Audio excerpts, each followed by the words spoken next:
Good afternoon, everybody. The following is a keynote speech of half hour, followed by a conversation of 15 minutes with Professor Jessica Hammer, an inspiring educator working in the computer games area. Meeting her in person in the past and online today, it's both a pleasure and an honor. Professor Jessica Hammer, an inspiring educator working in the computer games area. Meeting her in person in the past and online today, it's both a pleasure and an honor. Professor Jessica Hammer, an inspiring educator working in the computer games area. Despite this crazy year, I would like to take this opportunity to stress how just lucky we are to be here today sharing this unique moment with Jessica. I'm sure you all enjoy this keynote. Please connect with me with the YouTube chat or Wova chat to post questions to her. And now, with a great pleasure, I would like to introduce Jessica Hammer to you. Jessica is an assistant professor at Carnegie Mellon's Human-Computer Interaction Institute and Entertainment Technology Center in Pittsburgh, the United States. In addition to conducting cutting-edge research on games, Jessica is an award-winning educator and maintains an active professional game design practice. She has demonstrated excellence in each of these three areas, shaping the future and culture of games. Very recently, Jessica was awarded the Women in Games Hall of Fame, which recognizes the achievements of women in the European games industry. And today, Jessica will talk about comfortable and uncomfortable systems. We all operate inside systems, social systems, economic systems, and of course, often game systems. So let's welcome Professor Jessica Hammer. Please, Jessica, make yourself home. And if you experience any problems, just yell for help. We will try to fix them as soon as possible, okay? Thank you.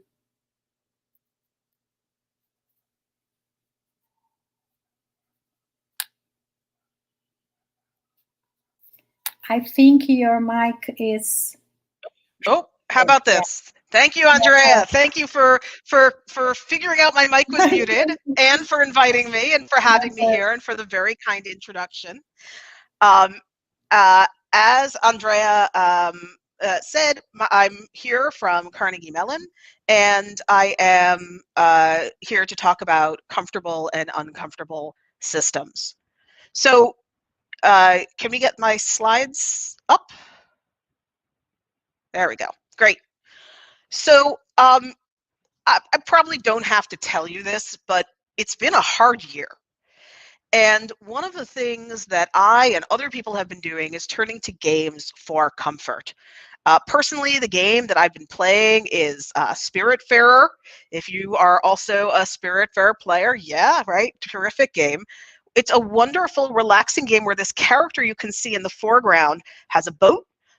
You go around, you visit islands, you collect resources, including by fishing, as you can see on screen, and you help other characters navigate their way through the afterlife. And Spiritfarer fits pretty well along with games like Animal Crossing and other of these sorts of what's called cozy games.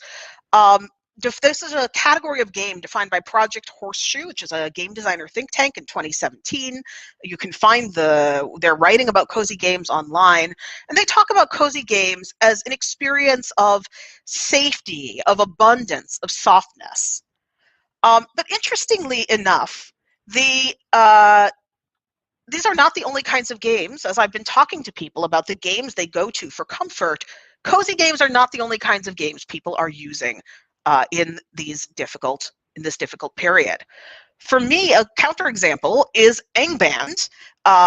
This is a very old text ASCII-based roguelike adventure themed around Lord of the Rings, where you play the @ sign that you can sort of vaguely see in the middle of the screen next to a blue M, and you spend a lot of time getting killed by monsters and restarting the game.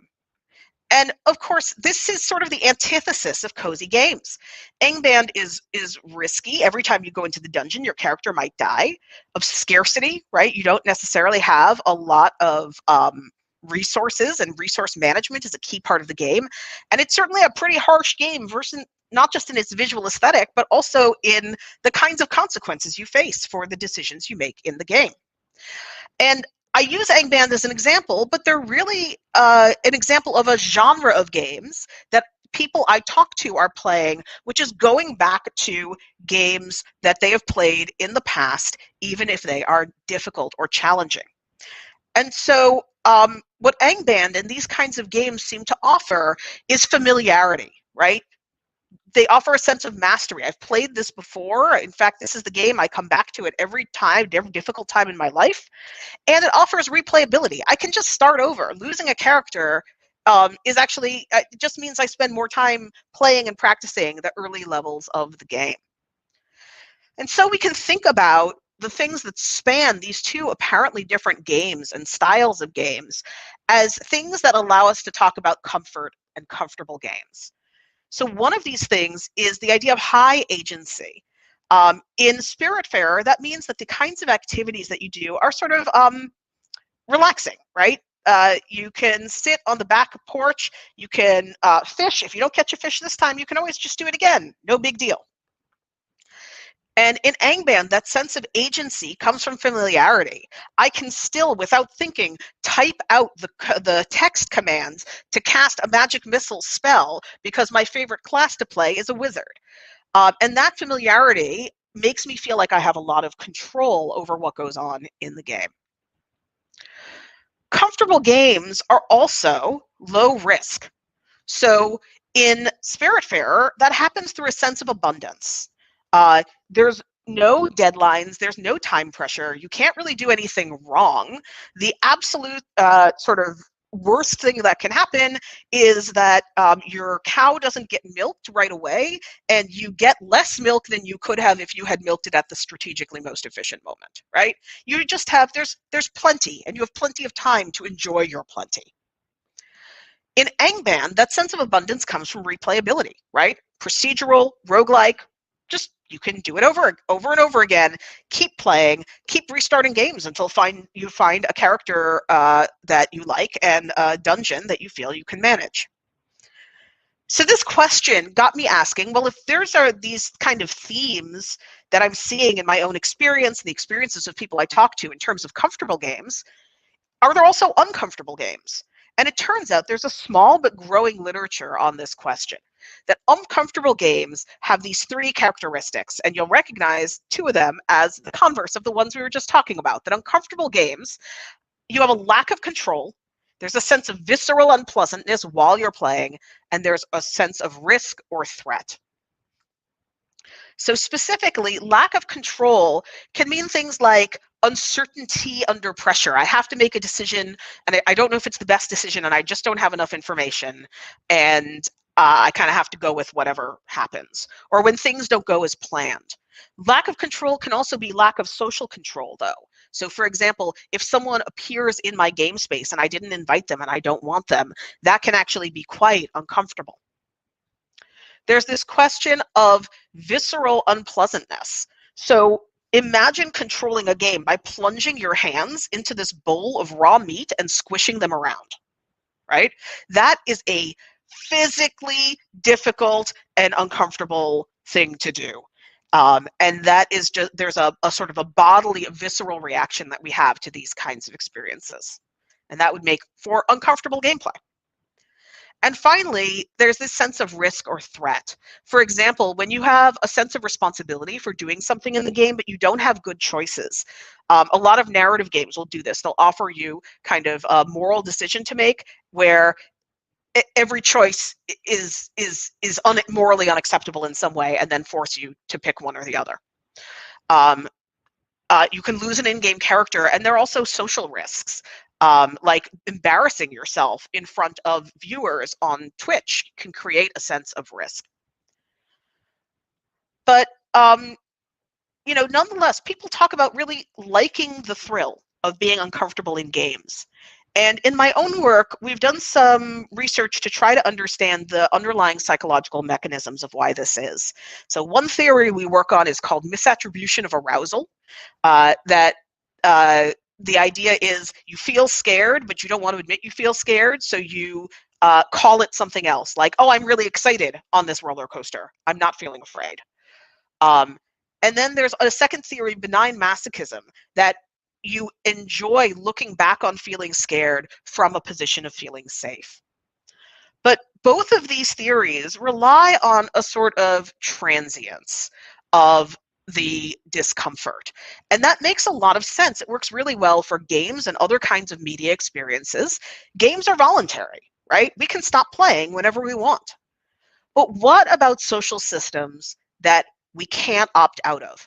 And we are surrounded by systems we don't control every day. Personally, I spend a lot of time thinking about systems as a game designer, but so that we're all on the same page, I just wanted to share this definition. Donella Meadows: a system is an interconnected set of elements that is coherently organized in a way that achieves something. So for example, in Spiritfarer, there's a system around fishing, right? You can fish, fishing gets you fish, you can exchange fish for other resources in the game. Those resources provide you with access to new areas or with upgrades to your boat, right? There's an underlying system through which resources flow in order to encourage you to fish in different areas of the game world. It's sort of an exploratory focused mechanic. And one of the systems I spend a lot of time thinking about is gender. And I want to make the case very briefly for why gender is a system. Gender creates categories. So if you look at this seems like a pretty innocuous photo of a toy aisle, right? Quote unquote girls' toys on one side, quote unquote boys' toys on the other side. But there's an enormous amount of material and conceptual labor that goes into producing this scene. Resource flows. Money has to be spent to create different colors of packaging, right? Information flows that people have to fill out forms of what goes on what shelf, right? Physical resources. Someone had to move those boxes and separate them. So there's an enormous amount of resources of all kinds going into creating this division. And when we think about systems, one of the things about systems is that they require us to flatten our inputs. So for example, if we look at a game controller, you can move left, right, up, down, BA, right? They don't have the flexibility that our hands do to twist and pull and stroke. And we're getting some of that tactility back with touch screens and tangible interfaces. But at the end of the day, it's all about translating the richness of our experience into something that the system can understand and categorize. And that comes, a lot of that work comes from Scott's work on Seeing Like a State. A book I highly recommend is about how systems interface with the messiness of reality. And what that means is that one of the things that our experience gender does is flattens gender into these two categories, into the binary of male and female, that trans people and non-binary people are sort of expected to be able to be reduced to the pink or blue girls' toys or boys' toys. But of course, a system also has a purpose. And so, you can ask, well, what is gender for? And I'm going to just ask you a series of questions that I think will be very revealing as to the answer. And if you had to answer these questions with male or female, right, not with counterexamples, not with individuals that you know, is there any doubt in your mind about how you would answer? Who is confident and who is abrasive? Who is tough and who is a tomboy? Who gets to be a beast and who must be a beauty? Who is overpaid and who is underpaid? Who receives care and who gives care? who deserves pleasure, and who is obligated to offer it? These are questions that gender makes unambiguous, even to those of us who refuse to conform to gendered expectations of how we should behave. So the question that I found myself asking is gender comfortable? And you can probably get a sense of my personal opinion based on the image here. But we can actually look at sort of an analysis based on this idea of comfortable and uncomfortable systems. That one of the things that we know that we just brought up is this idea of fit or flattening. How much do you have to be sort of simplified in order to fit the system? So one example here is you can see that the gender binary, right, is a flattening that happens that is more difficult for some people than for others. Do you have control or do you have lack of control? And this gets into gender stereotypes and gender performance, that there's sort of correct ways to be a man or a woman. Obviously, I do not agree with this perspective, but there is the idea of, are you appropriately performing, for example, niceness? Are you appropriately polite? Or on the other hand, are you appropriately suppressing your emotions? Are you appropriately not showing weakness? So these, these are things that we can't control what the stereotypes are, and we also can't always fit them, even if we want to. Something that I've been thinking a lot about is the idea of visceral pleasure and visceral unpleasantness. Hearing about, for example, gender dysphoria, right? That there is a sense of something gendered being wrong just with one's experience of oneself. And finally, comfortable systems are safe, but gender carries a lot of risks. Violence against women is incredibly common. It's especially violence against women who are gender non-conforming, lesbian women, and trans women of color face the highest rates of all of gender-based violence. So there's some good reasons to think that gender is an uncomfortable system at best. But it depends on who you are, right? So if you're logging into a social media account, and actually Instagram in particular does better than this, but you're often logged into something and asked to choose a binary gender. Are you male or female? If you're male or female, this is easy. You probably don't even think about it. But if you are a non-binary person, that moment can be incredibly stressful because you don't know what it means that they haven't thought about you or included you.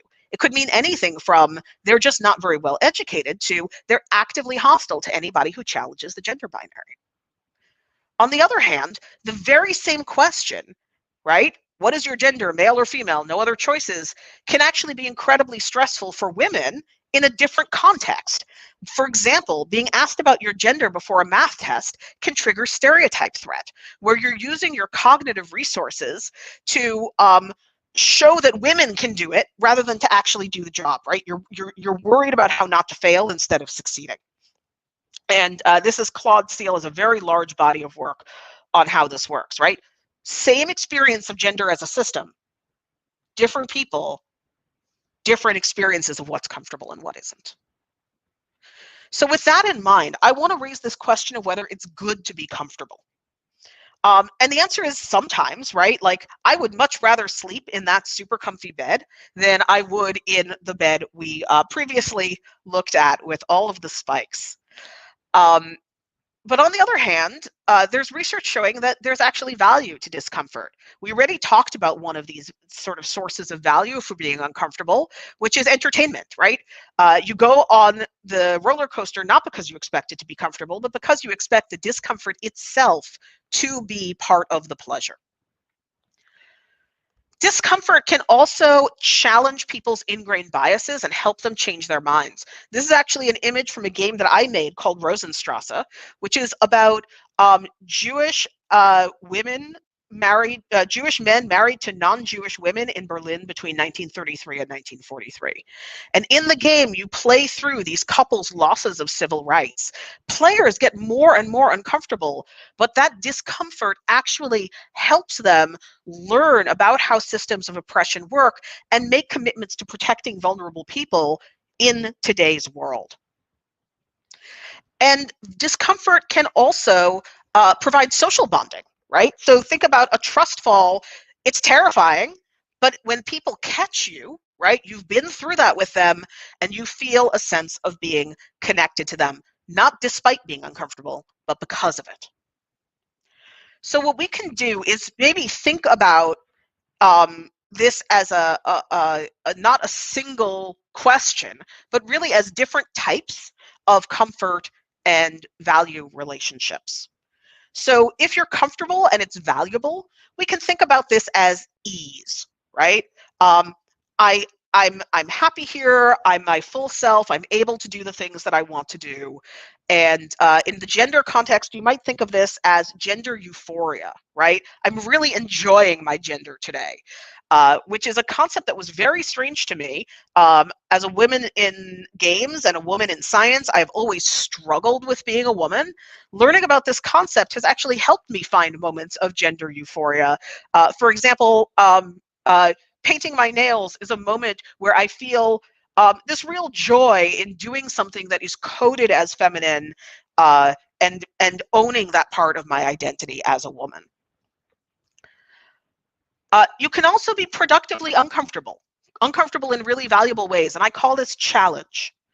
And if you want to think about this in the context of gender, right, there's a series of body swap experiments in VR where you put somebody in the body, a person of a different gender, and there's a recent paper in Chi that shows that you can actually induce stereotype threat in people as if they were the opposite gender by putting them in one of these body swap experiences. Really interesting paper.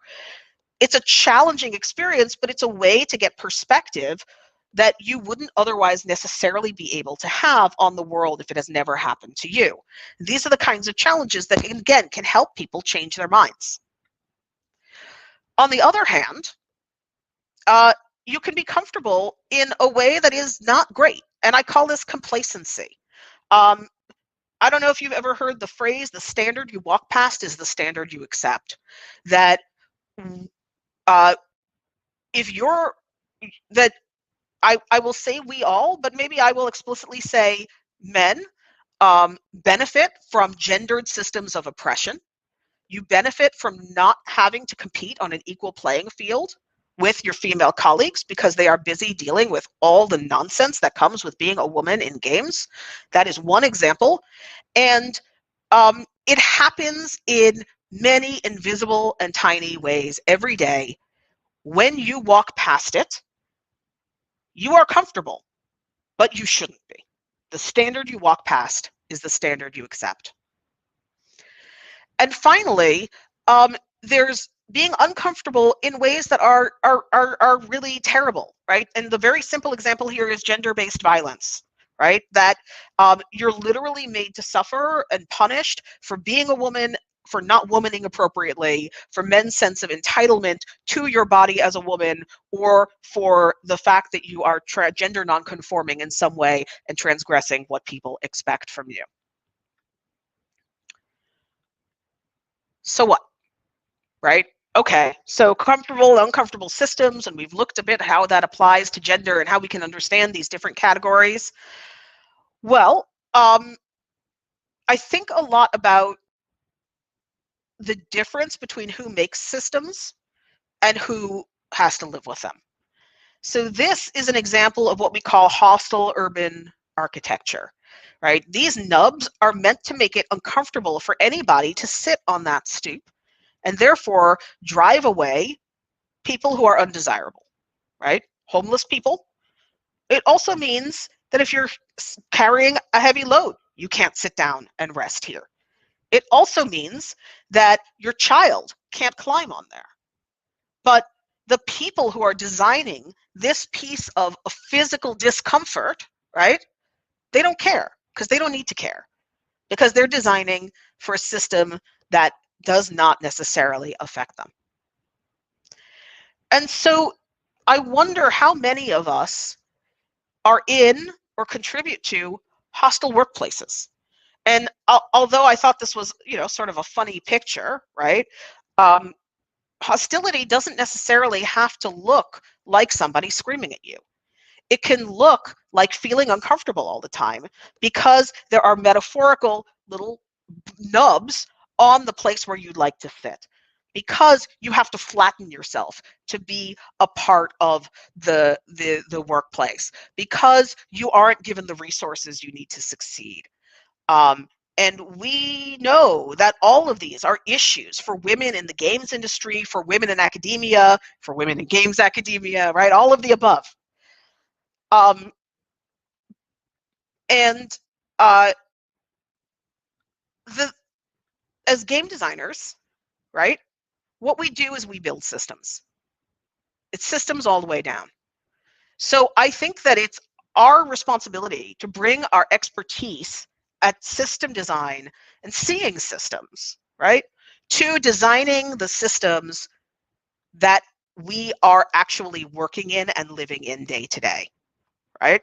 In this case, for example, it's the idea that we can apply our skills to the systems of our workplace, to the systems of who gets to make games, of who gets to participate in that process, of who gets to study games, of who gets to be included in research on games. We can redesign these systems, and it's our responsibility to do so. We should eat our own dog food. If it's good enough for our players, it's good enough for us.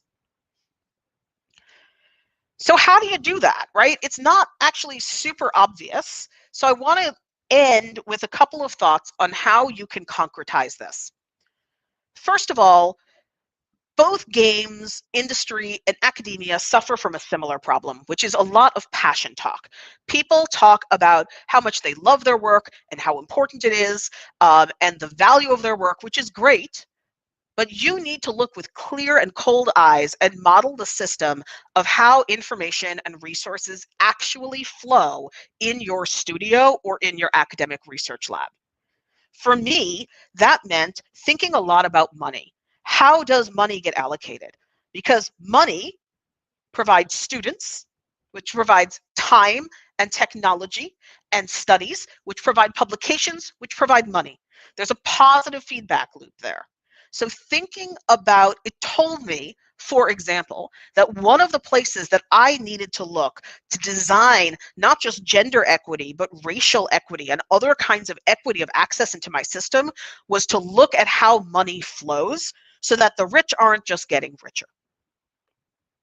And I've made concrete decisions based on this. So for example, whenever I get money, for example, if I win a game design award and that money isn't spoken for, I put part of that money toward a racial justice fund, or to fund work by female students that might not otherwise be fundable, because that changes the way that the resources of the system flow. Another thing that you need to do is challenge assumptions about who your system is for. And we often think about this. Melissa Masmanian has an amazing book where she talks about the idea of the myth of the perfect worker, right? Someone who's always available, who is always on, who is 100% reliable, who's putting, more than a normal work week into their job. And a lot of our workplace systems, whether we explicitly acknowledge it or not, are designed for that myth. They're not designed for real people. And this disproportionately affects women. This is for a number of reasons, right? First of all, unfortunately, women are still likely to take the brunt of unpaid labor at home. If you look at the total number of hours worked, paid and unpaid, for example, female faculty work 10 to 15 hours more a week than their male peers.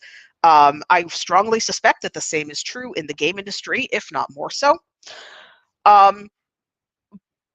Women are more likely to have caregiving responsibilities, and specifically caregiving responsibilities that are not flexible. So there's a large body of research, and I apologize, we wrote a paper on redesigning our lab. That's the site I've got here, but I'm happy to point people toward this research body as well, that women are more likely to be assigned household tasks that are low control, meaning they have to be done at a particular time, meaning that being a mother compared to being a father is more likely to interfere with your ability to live up to the myth of the perfect worker, right? And that also intersects with other kinds of disadvantage, like disability. So for example, women are less likely to be diagnosed or believed when they see a doctor about their problems. That in turn means that many of them are coping with undiagnosed disabilities in the workplace without the ability to get accommodations. These are all things that, right, gender itself is an issue, but also the intersection of gender with these other issues. So we need to challenge our assumptions. My strategy has been just to destroy the myth of the perfect worker.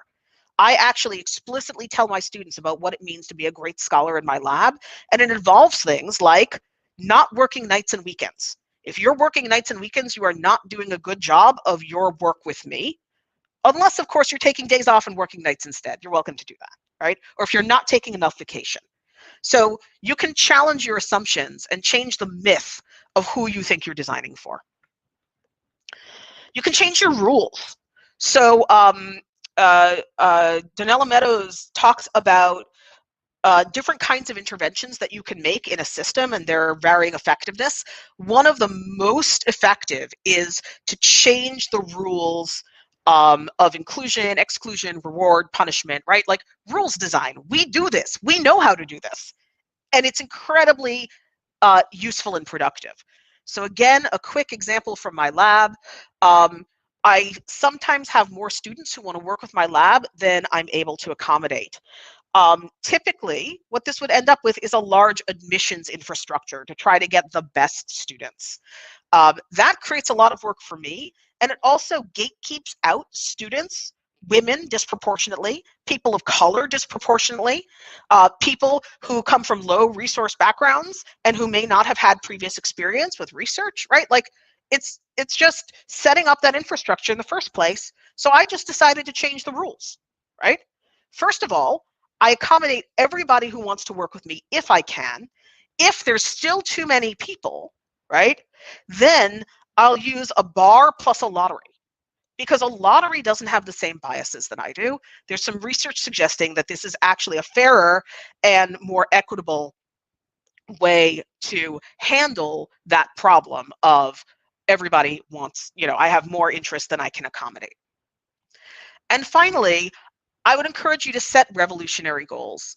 So in my lab, we want to do excellent research, but we also want to be excellent human beings and leave a positive impact on the world wherever we go throughout our research, our teaching, our service, our game design, our interpersonal conduct. We have these very lofty goals of what it means to be excellent, and changing the goal from, say, having a lot of publications to making an impact actually really lets you change the way your system works at quite a profound level. Does it work? Well, this is a picture of a pretty typical research group for my lab. You can see it's mostly women. It's actually fewer women of color than you'd see in if my grad students, my PhD students were present. But for us, we have a lab that's majority women, majority people of color. We make award-winning games. We do award-winning research. We have work-life balance. We take evenings and weekends off. We sleep. We play games. We have a good time. But part of what makes that work is that we don't take it for granted. And Meadows talks about the process of negotiating systems as dancing with systems. And I love this analogy because it's an ongoing negotiation. That when you change a system, people change too. And people will try to use your system in unexpected ways. So building systems and tuning them to create gender justice is a dance. You have to keep working at it. But I would say dancing is a perfect analogy because it's joyful, right? And for me, this is an opportunity to use the skills that I most enjoy to accomplish some of the goals that are most important to me. So what I wish for you is Meadows ends one of her essays with this line that really stuck with me, which is hold fast to goodness. That when you're designing your systems, have a vision of justice, of what does a gender equitable workplace look like. Don't compare yourself to the unjust and say, well, they have 3% women designers, I have 5% women designers, I'm doing great. You're probably not. Be a lighthouse that other people can see. So if you are able to do this, show other people what you're doing. Be a role model. Be the thing that people can compare themselves to and say, this is possible. I might be able to do this too. And finally, I would encourage you, make systems that make being just and good easy, so that you can put your time and attention into dancing with those systems and always working to be better. Thank you so much for your time today. My email's up there, and I'm now open for questions. Okay, thank you very much, Jessica, for your marvelous talk. I just loved it. It's a dream that came true. Thank you so much. You're My welcome. first time giving this talk, so I'm glad it went well, and I appreciate all of you for being a welcoming audience. Oh, great. I'm very happy to be here with you. So let's have a look if you've got some questions. Not yet. So let me ask you something. The way that you explain all the important constraints that you have to have a look at a system, it's wonderful, but it's difficult to put in practice, isn't it? So even if you act as I can say as a point, as an arrow that everybody can see shining, and you are an example of a person doing good things and showing people that you have the balance to manage all of the things, how to really validate that, and how long it will take to have some really good results for the next generations, because we can change the next generations with this behavior, isn't it? Yep, that's a really good question. So I will say our first paper on this is a design paper, and my lab is actually really interested in studying this. If you want to be a part of that, you have my email address, which has now disappeared, but you can also find the same information on the internet. Okay. I would love to build a coalition of people across institutions trying to empirically validate this. We've qualitatively validated it within the lab, but we'd like to look at it at scale. In terms of doing it being hard, someone asked me, why do you bother? You're just one lab, right? You're not even changing all of all of your department, not all of CMU, not all of the games industry. So I would think about it as microcultures, right? You can build a microculture where some of these things are true, even if you can't change the world today. Maybe you can change your department. Maybe you can change a team meeting. And those microcultures can be seeds, right? Seeds that you can use to inspire people to want to take the next step, right? Or they can be a vision, a beacon for when you do have the power and the opportunity to make a change at some larger scale. So don't underestimate the value of microcultures and doing things at the scale where you can start now. Okay, most definitely. Yeah. Thank you. Oh, I've got some questions here from Cynthia Diaz. Thank you for your inspiring talk. Another Keynote, Zimmerman talked about game systems, and you bring dancing with systems. Is it similar? It's really more joyful. I don't know if you have. No, that's a wonderful question. I didn't hear Saturday's keynote, but I've heard Eric talk about gaming systems before. And I actually think that emotional tenor is one of the key differences between gaming a system and dancing with a system. It's one of the things that we talk about in my lab, for example, is doing great rule systems that get people to do things that are boring and they hate. Right? But people will do them because they see that as the way to game the system, even when there's maybe a more fun or a more playful way to engage with the system, because they don't care about the process, they only care about the outcome. And that's actually why I really love this phrase dancing with systems, because makes it about the process rather than about the outcome. That you don't dance to have danced. You dance to dance. You dance because the process of dancing is pleasurable. That moving with your partner and finding a way to accommodate each other, right? Or being part of a large group where you're all experiencing this sort of altered state together. Oh no, the sound is glitching. Yes, it Uh-oh. is. Oh no. Okay, hang on, wait. Is that better? Is that better? I'm talking about dancing. Yes, yes, I guess so. Yeah. Okay. Yeah. So, yeah, so I think focusing on the process. And the other thing is that you can respond to gaming with dancing. So part of the reason that as a designer of not just games, but of what is essentially a small game studio inside CMU, there are people who I'm sure would love to game the system, right? And my systems probably are gameable. And it's easy to respond to those people who try to game the system in a very hostile way. And because it feels like they're trying to exploit the thing that you're building. And I mean, they are.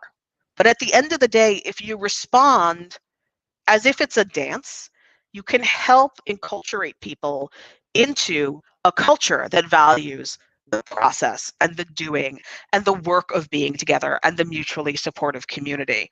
So I look at people who are gaming the system as making a first move. I can respond to that in a variety of ways. If I respond to it by shutting them down or by cutting them off, they might not ever have a chance to dance. Now, I'm not a complete idealist, right? If you offer someone a chance to dance and they punch you in the face, you're not dancing anymore. But I always try to offer people the dance no matter what attitude they're coming to my systems with. Great. Yeah, I appreciate that. Yeah, thank you. Another question, Jess, from Steben Klua. Do you think that your gaming systems can be partially adapted by traditional game designers in very blockbuster games? That is a really good question. And weirdly, I think that academia and blockbuster game studios have a few structural things in common, including very, very long cycle times on getting feedback on your work, which I joke about. But if you go and look at the paper that I cited, it's called Lab Counterculture. That lack of feedback is actually one of the systems that creates these kind of abusive work environments. So I think absolutely traditional blockbuster companies can learn from some of the things that we're doing to help improve the feedback process, which in turn can help people enjoy what they're doing now instead of always thinking about the future that's going to happen when the work is over. Yeah, it's a very good point. Yeah. And I guess the last question, Jessica, what are your thoughts about a strong and independent girl character that is depicted as being charming and delicate? Does it still lean to hostility and stereotype? Well, I don't know. I'd like to think that I'm strong and independent and also charming and delicate, right? Yeah, me too. Yeah. Painting the nails. What the challenge that I would make for you is this. If you're creating a character like that, is how do you work against flattening, right? So what's the way that you have described this character is that there's a flattening into feminine and unconventionally, like conventionally and unconventional feminine characteristics. Too different. So too different. So I would say that, like, how can you weave those into a whole, and how can you make this character idiosyncratic and unique? I'm going to see if I can Google this right now. The danger of a single story. Chimamanda Adichie has a wonderful talk called "The Danger of a Single Story." And please. The other type in for us. Oh yeah. Well, I just closed the link. Fabulous. Okay, hang on. I'm copying the link. Copy link address. I'm putting in the private chat because I can't actually put it in the comments. All right. Okay. Your moderator now has the link. Moderator, please help us. So you can also think about if this is the only character in your game, then yes, she's going to, only female character, she's going to come off as a stereotype no matter what. So put her in a context of many women who are very different from each other. The more women you have in your game, the easier it's going to be for you not to stereotype any of your characters. Thank you. I know we're at time, but I just want to give 1 minute for Letitia Rodriguez's question. Stable networks and systems are sometimes very hard to change, and I agree. Yeah. What I tell my colleagues, and so one of the things that I do is I mentor more junior faculty colleagues. And what I tell them is, when you come into your job and you are setting up your lab, you have an opportunity to make the rules and to teach people that the way you do things is normal for you. So for example, when I started my job, the first year was very uncomfortable because I was like, I don't answer email after 4 p.m. Sorry, if it's nothing is on fire and no one is bleeding, it waits till the morning. And I have not yet had anyone in my lab be on fire or bleeding. Though I have designed a game that made people pass out. That was an experience. That's another story for another time. So I think, Letitia, you can look for these inflection moments where you have the opportunity to do something new and set up a microculture. And my advice is do it. Don't ask for permission. Just do it and make it the norm before anybody thinks to challenge you. That has been the secret of the success that I've been able to have with my lab. And this is what I mentor other young faculty to do. Now I'm really going to stop talking. Thank you. These have been amazing questions, and I really appreciate the way that you've helped me think more about what my talk means. As I said, this is my first time giving the talk. The next time I give it, I'm going to be incorporating some of the ways that you've challenged me to think more carefully. So thank you so much. And thank you, Andrea, for being a great moderator. And again, thanks for inviting me and letting me be here. This was super. Thank you so much, Jessica. You are an inspiring person. As I said before, I mean, it's a dream that came true. But yeah, moving on, I should give some announcements too before closing the session. So I'd like to take this opportunity to thank all the participants, PC members, invited speakers, volunteers, general chairs, track chairs, sponsors, and authors. And so thank you for participating in the SCB Games, and thanks for watching Jessica's keynote speech. I'm sure that everybody loved your talk, and I hope you have enjoyed it as much as I have. So following you, we're going to have a half-hour break, I guess. At 6:30, we'll have the announcement of SCB Games awards and the closing ceremony. So see you all there. That's all. All the best, Jess. Hope to see you in the near future. You take care. To be continued. To be continued. Yeah, probably next year, huh? Yeah. At this point, that's what we're looking at. So here's to a year where we need less comfort and can give more of it to others. Yeah, that's true. Yeah, I do agree with you. Thank you for everything. Okay. Thank you. Bye. Bye.